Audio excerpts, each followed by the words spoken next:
A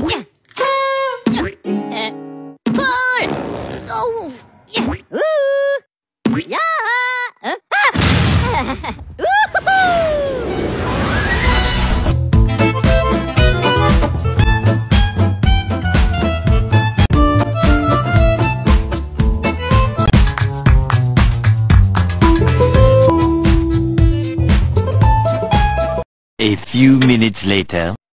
Anatomi hidung diantaranya yaitu ada tulang rawan hidung, rongga hidung, bulu hidung, lubang hidung, sinus hidung, silia, septum hidung, saluran hidung, selaput lendir, dan syaraf hidung.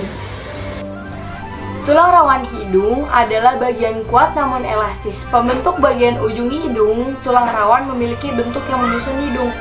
Tulang rawan yang membentuk hidung dinamai tulang rawan hialin yang memiliki sifat semi transparan dan juga elastis. Nah, selanjutnya ada lubang hidung, memiliki bagian yang mempunyai fungsi untuk melindungi hidung dari ancaman luar dan juga berperan sebagai ukuran yang bisa masuk ke dalam hidung. Selanjutnya ada septum hidung. Septum hidung merupakan bagian yang memisah hidung menjadi dua bagian, yaitu kanan dan kiri, mulai dari lubang hirup sampai bagian tenggorokan awal dinding.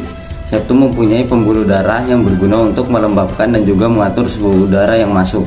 Lalu selanjutnya ada rongga hidung. Rongga hidung merupakan tempat masuknya udara menuju tenggorokan. Rongga hidung juga bertugas menjaga kelembapan, suhu, dan tekanan udara di sana. Di dalam rongga terdapat selaput lendir dan bulu hidung. Fungsi rongga hidung yaitu untuk melanjutkan udara yang masuk kemudian mengarah ke tenggorokan. Selanjutnya selaput lendir. Selaput lendir merupakan bagian dari lapisan kulit dalam. Selaput lendir berada di dalam epitelium. Fungsi selaput lendir yaitu untuk menghasilkan mukus atau lendir hidung, biasanya kita bilang ingus. Jadi hidung dapat terlindungi dari berbagai jenis kotoran dan bakteri dengan adanya selaput lendir. Selanjutnya ada yaitu bulu hidung. Bulu hidung yaitu rambut-rambut halus pada hidung yang memiliki fungsi sebagai penyaring udara yang masuk. Bulu hidung nantinya akan menahan kotoran sehingga tidak bisa masuk ke sistem pernafasan. Atau biasa kita bilang juga bulu hidung ini sebagai penyaring. Lalu selanjutnya ada silia. Silia merupakan bagian kecil yang jauh berada di dalam hidung. Bulu silia ini ringan sehingga mengikuti alur pernapasan. Silia atau bulu hidung yang sangat halus ini berfungsi untuk mengerjakan penyaringan udara yang masuk ke dalam hidung. Selanjutnya ada saluran hidung. Saluran hidung adalah bagian penghubung antara hidung dengan tenggorokan. Terdapat saluran yang berkaitan dengan tenggorokan pada asofaring. Ada tuba eustachius dan juga tonsil adenoid. Nasofaring ini akan berperan untuk mengatur tekanan udara oleh tuba eustachius atau saluran penghubung telinga dengan tenggorokan dan juga sebagai pelindung dari infeksi. Dilanjutkan dengan saraf hidung.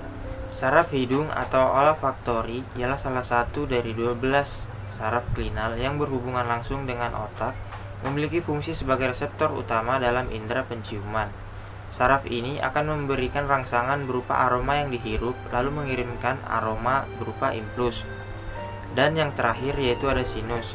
Sinus hidung merupakan bagian yang berbentuk rongga yang berada di sekitar hidung. Manusia memiliki 4 sinus. Yang pertama ada sinus macularis yang berada di tulang pipi. Yang kedua ada sinus frontalis yang berada di tengah dahi. Yang ketiga ada sinus epimodalis di antara mata, dan sinus pendalis di belakang rongga hidung. Fungsi sinus hidung melembabkan udara dan membentuk pengaturan tekanan internalisasi, berperan dalam meringankan tengkorak dan memberikan restonasi suara. Nah, tadi itu merupakan penjelasan dan fungsi-fungsi dari anatomi hidung. Sekarang saya ingin menjelaskan tentang penyakit-penyakit yang berkaitan dengan hidung. Yang pertama ada mimisan atau hidung berdarah.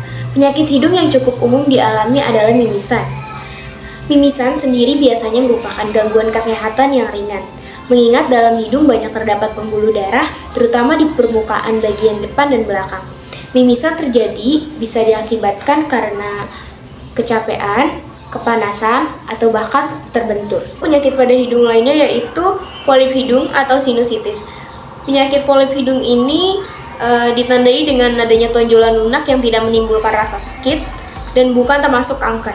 Polip hidung biasanya tidak menimbulkan gejala awal, namun seiring perkembangan ukuran dan jumlah polip, benjolan dapat menghalangi rongga hidung sehingga mengganggu saluran pernafasan, menyebabkan hilangnya fungsi indera penciuman dan meningkatkan resiko infeksi.